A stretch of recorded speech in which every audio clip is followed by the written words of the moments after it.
tentang keluarga sadar hukum. Mungkin kalian sudah mendengar apa itu yang dinamakan dengan sadar hukum. Ini kita mulai dengan adanya apa itu hukum. Kalau kita perhatikan, ada beberapa pendapat ya mengenai hukum itu apa. Tetapi di dalam hukum yang harus kita awali itu adalah berdasarkan atau dasar dari kesadaran hukum itu timbulnya dari keluarga. Apa yang dimaksud dengan keluarga? Kita lihat di sini. Menurut Friedman, ini keluarga adalah kumpulan dua orang atau lebih yang hidup bersama dengan keterikatan aturan emosi dan individu yang mempunyai peran masing-masing yang merupakan dari bagian dari keluarga. Ini ada lagi menurut Hasibuan. Menurut Hasibuan, ada yang dinamakan dengan kesadaran. Kesadaran adalah sifat seorang yang secara sukarela mentaati semua peraturan dan sadar akan tugas dan tanggung jawabnya. Nah, inilah apa yang dinamakan dengan kesadaran dan apa yang dinamakan keluarga yang muncul pertama kali di dalam aturan-aturan yang harus dipatuhi, ditaati oleh setiap individu. Nah, sekarang apa itu hukum? Hukum itu menurut Utrecht adalah himpunan petunjuk hidup atau perintah dan larangan yang mengatur tata tertib dalam suatu masyarakat yang seharusnya ditaati oleh anggota masyarakat dan jika dilanggar dapat menimbulkan tindakan dari pemerintah. Nah, di sini kita tahu definisi daripada keluarga sadar hukum. Artinya apa itu keluarga, apa itu kesadaran, apa itu hukum. Ya. Nah, sekarang kita perhatikan. Ada yang dinamakan pengetahuan dari kesadaran hukum. Yang pertama, 1. Wajib dilaksanakan oleh semua pihak atau warga negara hukum dari suatu sistem yang digunakan untuk mengatur. Karena apa? Hukum itu harus dilaksanakan oleh semua pihak, yaitu oleh semua warga negara ataupun individu yang digunakan untuk mengatur.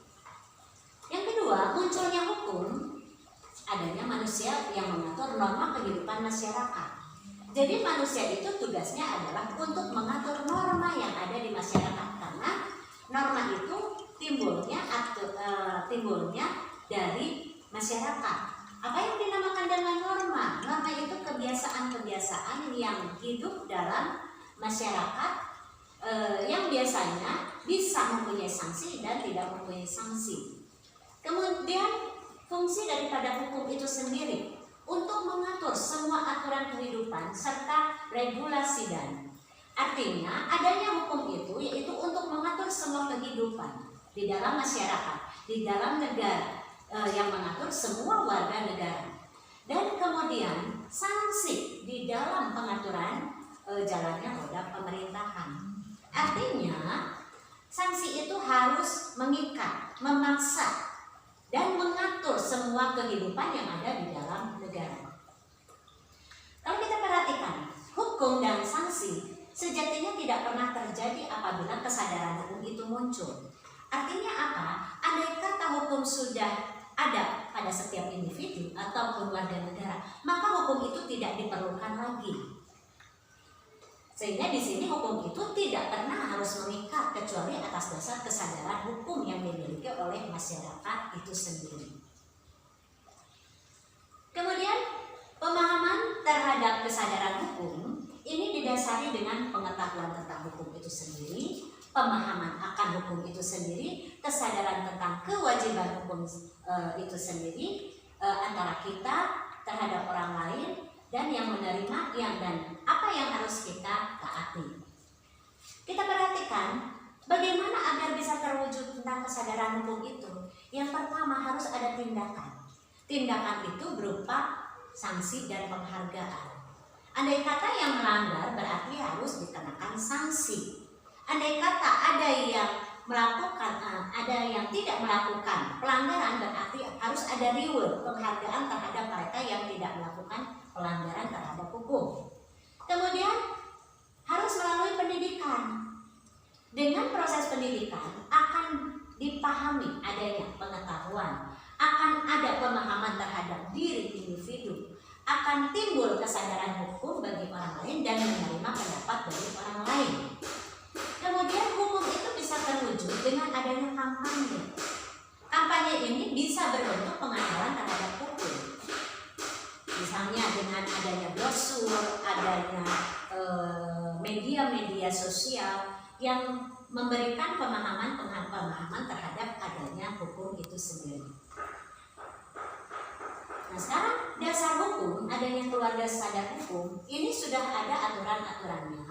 Boleh kalian lihat di sini ada beberapa aturan-aturan yang mendasari adanya keluarga sadar hukum. Ya, ini ada beberapa poin, silakan kalian baca sendiri ya, dari 1 sampai 5. Sekarang apa itu kesadaran hukum? Yang dinamakan kesadaran hukum adalah nilai-nilai yang hidup di dalam setiap aparatur dan masyarakat dalam bentuk pemahaman dan ketaatan atau kepatuhan terhadap norma hukum dan peraturan perundang-undangan. Sehingga muncul apa yang dinamakan dengan keluarga sadar hukum. Ya. Nah, keluarga sadar hukum dinamakan dengan Kadarkum. Kadarkum adalah wadah yang berfungsi untuk menghimpun warga masyarakat yang dengan kemauannya berusaha sendiri untuk meningkatkan kesadaran hukum bagi dirinya. Pembinaannya adalah dengan cara ini, upaya untuk meningkatkan kualitas bagi negara, kualitas bagi tenaga penyuluh, kelompok sasaran, penyuluhan hukum, dan materi penyuluhan hukum.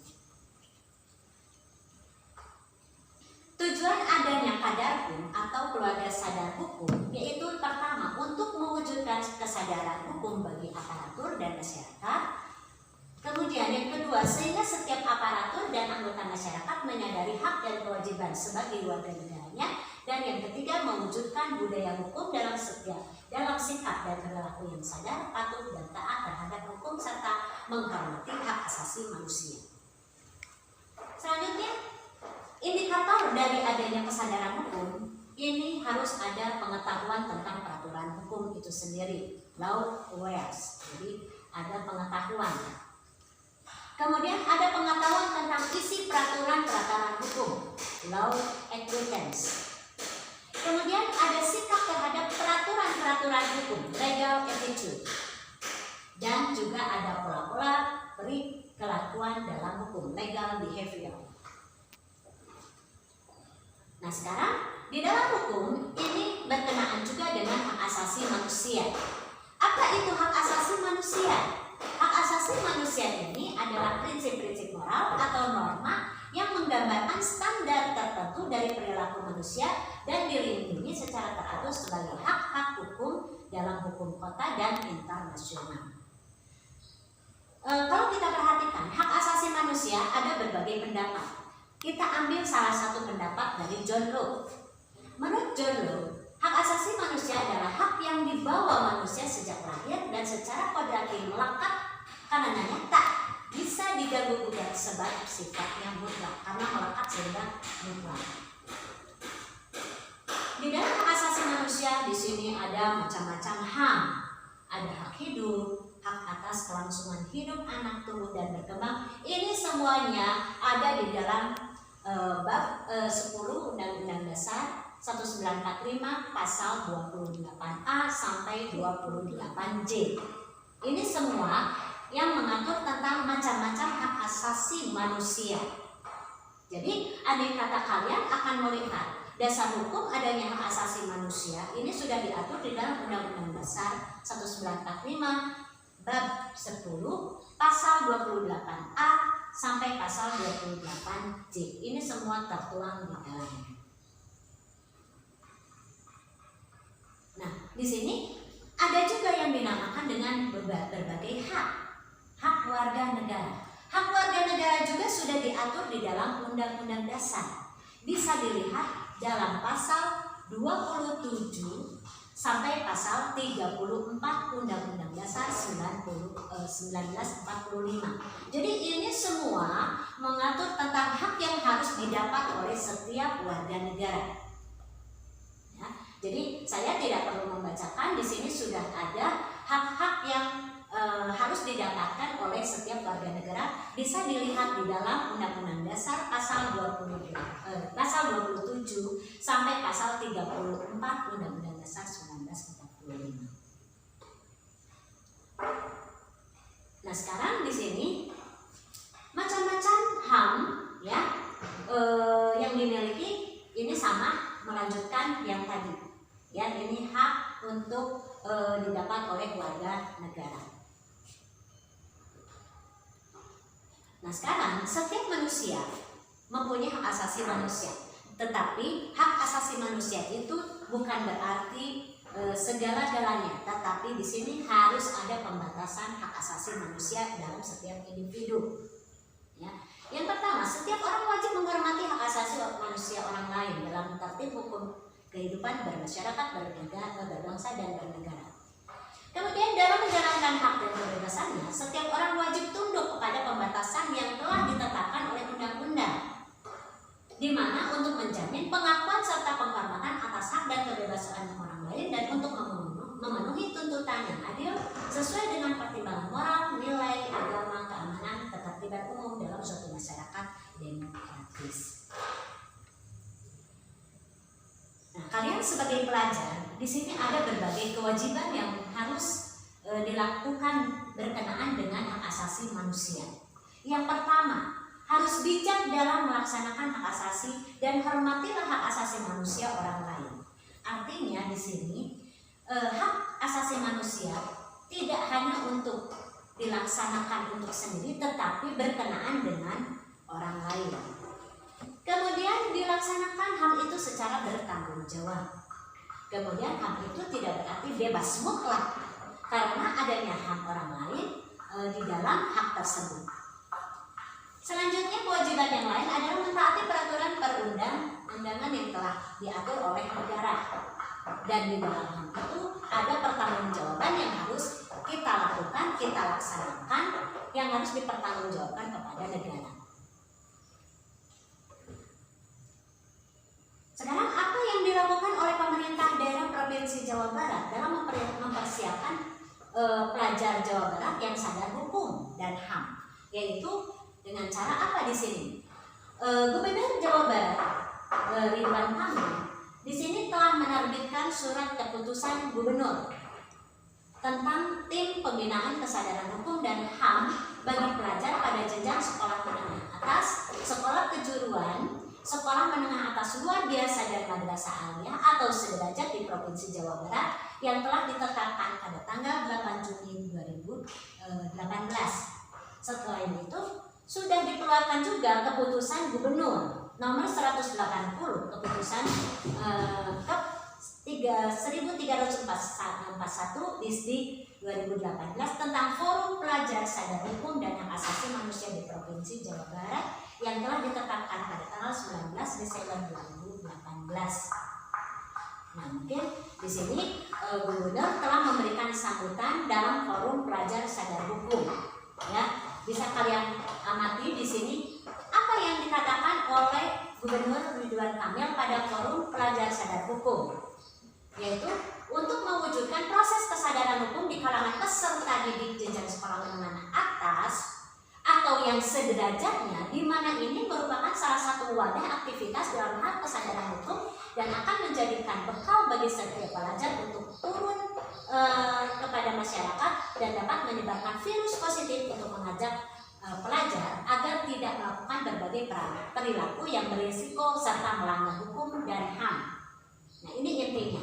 Sehingga di sini dikembangkan agar sekolah sadar hukum HAM dengan indikator yang memiliki forum pelajar sadar hukum bebas dari narkotika, tidak ada tawuran, tidak ada doling, tidak ada pungutan liar, tidak ada perbuatan mencontek, tidak ada plagiat serta taat terhadap aturan lalu lintas.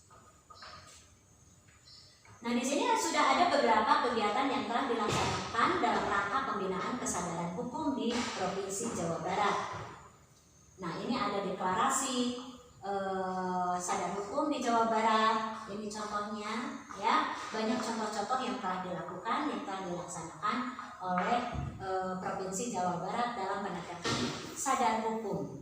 Ya, nah, mungkin ini semua, ya,